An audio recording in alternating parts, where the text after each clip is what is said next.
Good morning, afternoon or evening, wherever you may be. I just want to say an enormous thank you to everybody who watched the last video in this series, the first of this series, and left such wonderful, encouraging comments. We're going to do more of this because I think it is a really great mixture, photography and motorcycles. They are just designed for each other. We're explorers by nature. So let's go and explore. Today, the light is nothing like as exciting as it was last time when we were riding out with that beautiful low-angled sun. But I still think we can find some great shots. Let's get the bike rigged, go do it. So our first job is to get out of town. Hopefully you can see up in the sky there, there's some little breaks in the clouds when you look to the north. Over that way it's not quite so good.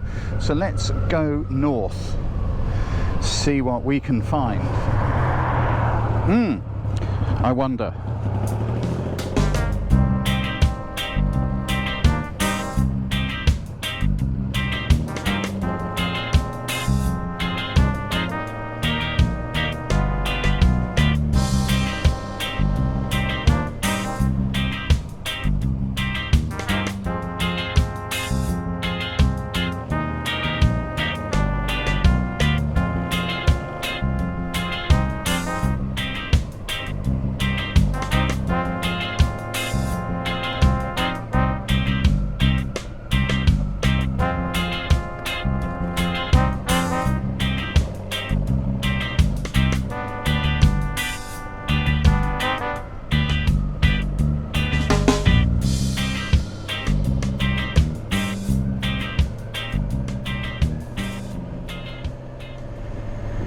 Oh look, big gribbly machines by the cricket pitch. They must be dragging in a cable or some pipes or something. And there's the cricket pitch. We're coming into the little village of Burley. Burley's been around a very, very long time, many stories around it. It isn't actually mentioned in the Doomsday Book, but in the entry for Ringwood it talks of a nearby hamlet where they had 7 ploughs, 136 pigs and maybe 20 people. It's believed that's probably Burley. Burley is famous for many things, including witches. I wonder if I can slow down and show. There we go, look, you see the shop? A coven of witches, all selling witchcraft stuff and witchy things. White witches, I would imagine. It's a pretty little place, usually swarming with tourists in the summer. Burley also had a dragon. It lived on top of, I can't remember the name, I'll put it on screen. But it lived in a pit nearby Burley, and it would fly across to Biston in the Avon Valley, where it would terrorise the local people and steal their cattle. The only way it could be appeased was if some pails of milk were left outside, and then the dragon would drink the milk and wouldn't steal the livestock. Eventually, a knight decided to take on the dragon and left pails of milk outside the door. The dragon stooped to drink, and the knight flung the doors open, and his hounds attacked the dragon, distracting it, whilst the knight engaged it with his sword. The battle raged across the forest for many, many hours, all day long, and eventually the knight defeated the dragon at Lyndhurst, which is the capital of the New Forest. The body of the dragon fell with a crash to earth, and legend has it that that is Bolton's Bench, where we went in the last video, where my grandma's ashes are buried. I'm just turning around because I think I've seen something interesting. See the sky clearing over there? Up ahead, there looks to be a bit of mist laying in the valley, and the sun is going to be coming up over that way. Well, it's already up, it's just hidden behind those clouds. Look, see, there's this little blanket of mist. I don't know if there's a photograph or an image to be had here. There isn't anywhere to park the bike down there, so I'm going to pull in here. Oh, private property, access only. I need to find somewhere to stop. This looks lovely. I've just got my 18 to 55mm on. Let's explore that quickly, because focal length is a huge part of what makes great pictures. We've got a lovely subject. Let's frame up a shot. Excuse the sniffing. So here we go, that's what I'm looking at over there with the 18 to 55. It's kind of nice, isn't it? We got the mistiness and all that going on, but I'm on full zoom. Now, the word is you use a wide angle lens for landscape. Well, you don't have to. You use the lens that works best for what you want to take. Just go with what looks great. What happens if we go wider? You see, everything sort of gets lost into a bit of a mishmash. We could put the ground close to the bottom there and sort of layer it up, because there's a sort of interesting sky, but the sky would be more interesting if there was sunlight coming in underneath those clouds there. I'll take a quick shot like this so we can put them on screen and compare them, but I think it needs to be a long lens. So I'm just changing my composition slightly because there's some nice layers over to the left I didn't notice when I was filming. Exposure, what do we need? I'm looking at my histogram, it's a bit dark, 400 f7.1, 200 ISO. I want to brighten my shot up a bit, and let's take that shutter speed down a bit to a 250. Histogram's about the right place. Always good to have the detail in the shadows. Now I noticed some little trees down there. I'm going to do this with the lens wide at 18 and do the big sky thing. Make sure I don't get any road in shot. That's kind of nice. It's kind of nice. Let's ease that focal length out a bit. Focal length and composition, they are best friends. And try that. Just using those little trees on the left and a little bit of foreground. I think that's better, don't you? If we go wide shot, and then when we sort of zoom it in a bit, I think it's immediately got a bit more interesting. But I think a long lens would be even better. So bear with me whilst I get the 55 to 200 mm lens. Now let's explore. Always look around and explore the whole picture. Let's see what it looks like through a longer lens. So we're at 55. Where was that shot I had just now? It was about there, wasn't it? What if we start zooming in? Now over here, I don't think it works quite so well. It's too misty. But as we look over this way, look, just by sort of cropping off a little bit at the bottom, I prefer that. There's a little path in the distance. Can you see this little path, this little track? When I was a kid, I used to go thrashing off-road up that little track. Not allowed to these days. Probably weren't allowed to then, but nobody really cared. Also, I think the trees on the horizon, the mistiness in the trees. Look, as we zoom in on those trees there, we've got that little bit of colour. There's something going on in there which looks interesting. And over this way, there's something a bit interesting over there. Oh, I like those pastels. Look at that. I like the fuzz bushes, gorse bushes, fuzz bushes as we call them around these parts. Look, that's even better, isn't it? Look, we've got a little bit of corner interest going on. Where's my finger there? And that little tree there. We've got some layers happening across there. Let's just take a couple of shots and see what it looks like. Where are we at? 100 mm now. See, just increasing that focal length has certainly helped. Focal length and composition, best friends. Focal length does far more than just make far off things come closer. What about depth of field? Do we need to worry about it? Well, everything's way off over there. Everything is beyond the infinity point of the lens, and therefore it doesn't matter where you focus, because there will be no shallow depth of field. Everything will be sharp because it's off in the distance. It's beyond infinity. I'm going to choose an f8 because f8, it's a lovely aperture, as my mentor Billy used to say. Right then, so I forgot where my shot was. There it was. I just like those little trees on the edge. I'm going to focus on those. That's giving me a 75th with a 100 mm lens with image stabilizing on. Not bad. Double the ISO, just to bring that shutter speed up a little bit to make sure we don't get camera shake. Exposure, I'm exposing still 2/3 of a stop above what the camera thinks it should be. I rather like that. It's a real misty morning in the New Forest shot. Shaft of light will be good, but we haven't got one. What about our little trail in the middle? Our trees on the hilltop. I'm still at 100 mm. I'm just going to sneak it in a little bit further. The numbers don't really matter, by the way. Oh, I like that. Same exposure. I rather like that. It's got a real misty feel to it, and I like that little tiny bit of orange running through the middle. I kind of like that. I think of the three, that is possibly my favourite. They're quite nice. They're still very evocative of what this place is like on a misty morning. So it was a success. If you don't understand what I'm talking about, when I say things are beyond the infinity point, how focal length and composition are best friends. Please come and have a look at my Masterclass in Photography online course, because I can make all those things effortless and easy for you. And until camera settings, light and composition are effortless and easy and you don't have to think about it, I'm sorry my friend, you're right at the start of your journey, no matter how long you've been photographing. Click the little link up here anytime. Mouse over the video anytime, you get a little eye. Click on it. Come and have a look. Try a free sample. I'm quite pleased with those. Let's go and get a cup of coffee somewhere.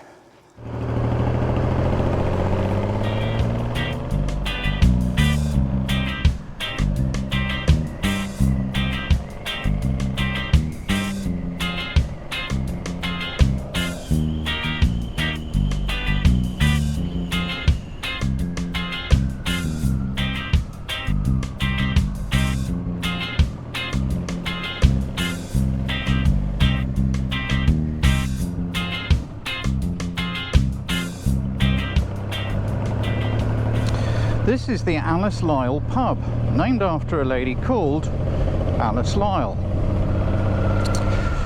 The story goes that she was wrongly arrested for being anti-royalist during the years of Oliver Cromwell, the Roundheads and the Cavaliers. She upset a peasant farmer somewhere down the line. The peasant farmer would not have his records taken to be included in his rights of what he could or couldn't do out on the forest.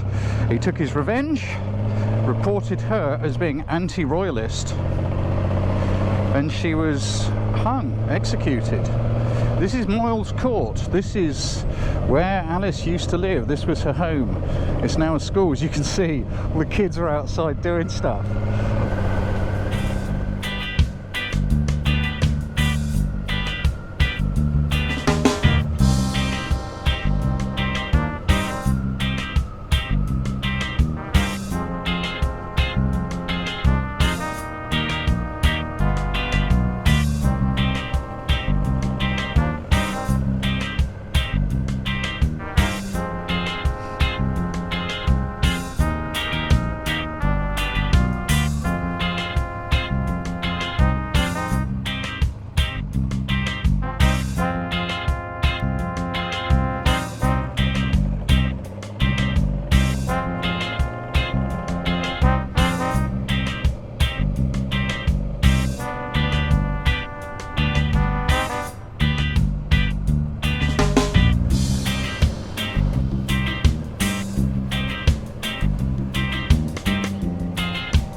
Nice job, mate. Nice job. Nice job.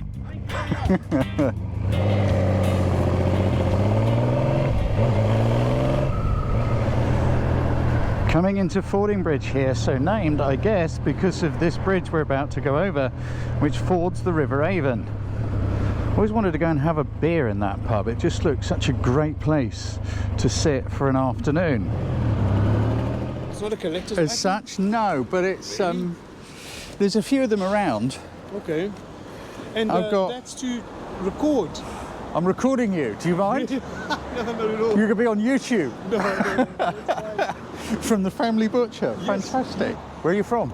So I was born in Mozambique, educated in South Africa, been in this country for 21 years, and this is the 6th country of residence that I've had. You've still got the South African accent Yes, too. I can't get rid of that.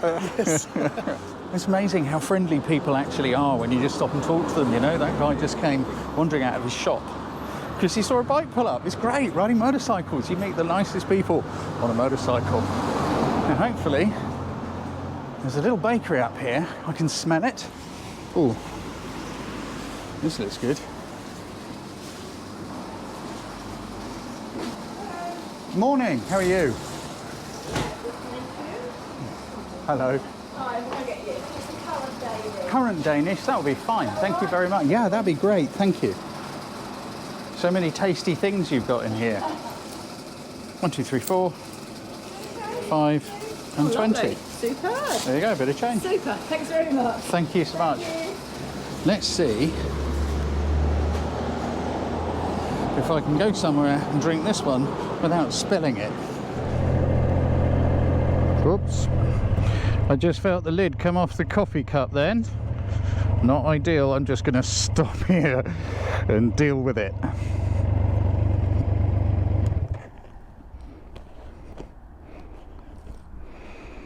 No, the lid's still on. I must have squashed it accidentally. I don't know whether you've noticed, but we've got a slight problem.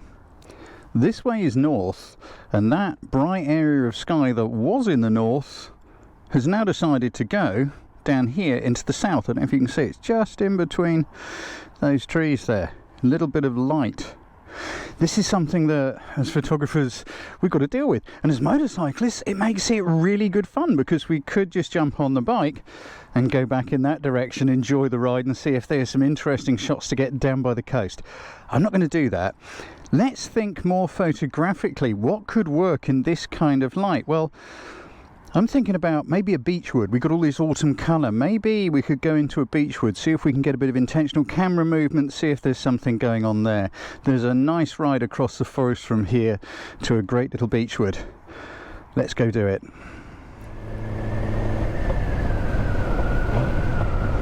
I have to show you this. Isn't this just the most perfect name for a holiday park? I love it!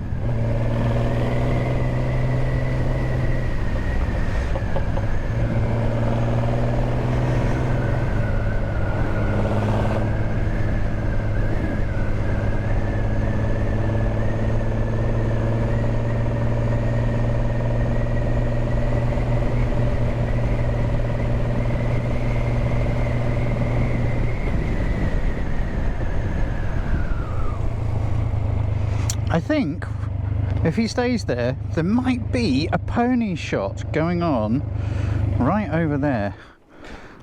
I quite like that. Look at the tree, look at the ponies. Let's just move around and see what we can find with it.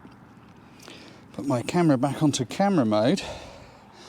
This is why it's really, really important. I've got to go closer because they've all moved. This is why it's really important for you to be able to use your camera, its settings, exposure, all that good stuff without having to think about it, because when a shot presents itself, you've got to move very, very fast to get it. And if you're thinking, oh, now hang on a minute, do I want aperture priority and what sort of shutter speed should it be? You're going to miss it. I'm probably going to miss this because I've been faffing about getting off the bike, unpacking cameras. Hello, horse. I wonder if I can get something from this angle around here. You see the white one? I wonder if I can do something with that. Now, the one I was interested in at the back has moved. This is always the way. And I hope this is useful to you as a lesson in why it's so important for you to be able to use the camera quickly and efficiently. Oh, that's not bad, actually. I wish I could whistle too.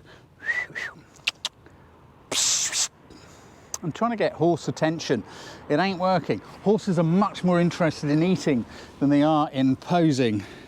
Here we go. Grazing pony in the New Forest. It's not bad. So what settings did I use? So I'm using a manual exposure because the light hasn't really changed. If the light doesn't change, manual is far, far quicker and faster than a semi-auto or auto mode, because once it's set, you haven't got to think about it. I used f4.8 because it's a wide aperture. I wanted a fast shutter speed because I've got a long lens on and I don't want to get camera shake. Exposure, well, look at what's going on behind me.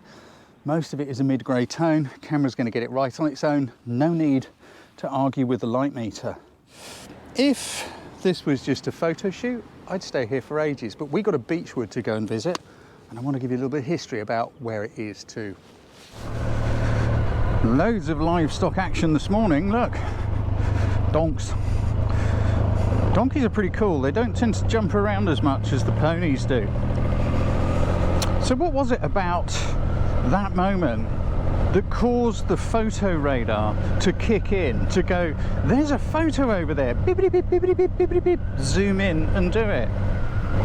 It comes with experience. I'm no cleverer than anybody else. It's just purely a case of I've been doing this for a very, very long time. And therefore, opportunities just sort of appear subconsciously. And this is a really important thing for photographers to develop. To spot an opportunity without having to think about it.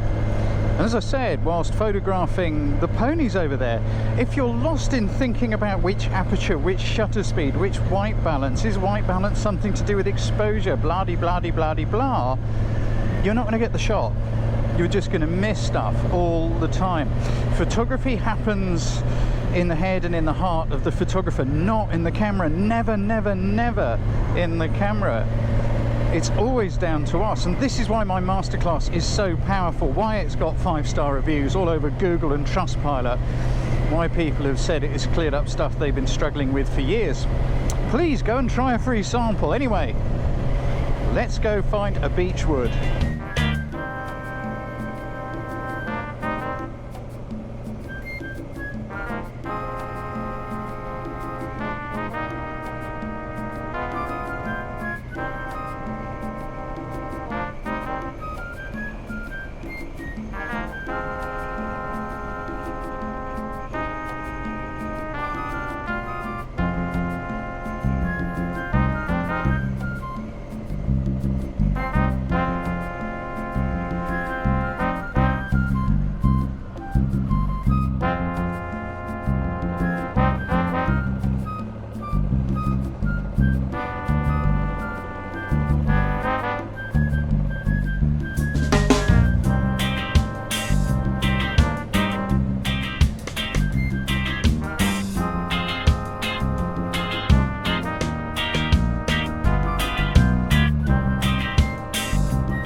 This is called Eyeworth Pond, and it's an artificial pond. It's man-made. Wow, isn't it just beautiful? I can't remember exactly the history. I'll put it on screen when it was man-made. Behind these trees over here is a gunpowder mill, and this is one of the places where they manufactured the gunpowder. There is a track runs up through the forest behind here called the Gunpowder Road. Absolutely amazing bit of history, and it's one of the things I do love about the New Forest. One of the other great joys of doing this, of course, is just simply being out in nature.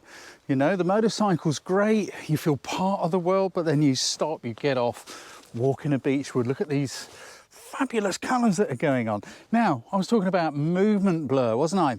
Intentional camera movement. This looks like it could be a good spot because we've got some nice beech trees going on and a useful table to put the camera bag on. Let's get set up. Intentional camera movement. What's that? It means intentionally moving the camera during an exposure. Shutter speed has got a superpower, and that is controlling movement. So we know for the first step we need a slowish shutter speed. I'm going to go with 1/8 of a second and see what happens, because we've also got to get our exposure right. So shutter becomes the primary control. I want 1/8 of a second because of movement. How do I know it's 1/8? I don't. It's just experience. You trial and error these things. Aperture, well, everything's going on over there, so I probably don't need a very small aperture to keep things sharp and in focus. I've got a 400 ISO to give me the correct exposure for what's going on down there, and I think what the camera says to me is about right. Don't need to argue with it. So let's have a go. What are we going to do? I'm going to make an exposure and see if I can smoothly move the camera up during that exposure. I'm not very good at this, so I hope it works. But we might get a lovely artistic sort of blurry effect. Let's try it. First of all, I'm going to try it without the camera to my eye. Can you see what I'm doing? Let's just see. So I'm going to start down there, and as I bring it up, that looked quite good. I think that's rather a nice look. I'm not sure about the bright bit at the top. It could of course be cropped off. Do another one. See what happens. Make the lens slightly longer. Put a few more of the uprights to the left in, and that's nicer. You can play around with this stuff all day and for hours. But I quite like that. Let's try doing it with a little less movement. Here we go. Make the lens a bit wider and do less movement. Oh, that's rather nice, isn't it? A lot less movement on behalf of the camera. And I did it with the lens a little shorter. You just play with these. We've got more of the ground in now. We can see more of the autumn leaves. Find that perfect sweet spot of shutter speed and movement to get everything looking exactly how you want it. And of course, there are many different places to go and do it. I'm just trying to make this video not go on for hours. Thank you so much for joining me. This has been a great little day out. The light hasn't been as exciting as it was the other day, but hey, look, we've still got some great photos. We've had a great time out on the bike. It's easy to talk ourselves out of doing things because we think, oh, it's not a nice day. I'm not going out on my bike. There's no point in taking any pictures. And yet, look, what a wonderful world we live in. The forest smells awesome. The roads smell awesome. We found some ponies. We found some great photos along the way. And again, if you want to find out what I'm talking about shutters being the primary control and shutters having superpowers and why focal length and composition are best mates and why you should argue with your light meter, please come and try a free sample of my masterclass in photography. Then you can go out on your bike or for a walk or on your bicycle or with a family and you can capture more beauty in the world too. See you next time.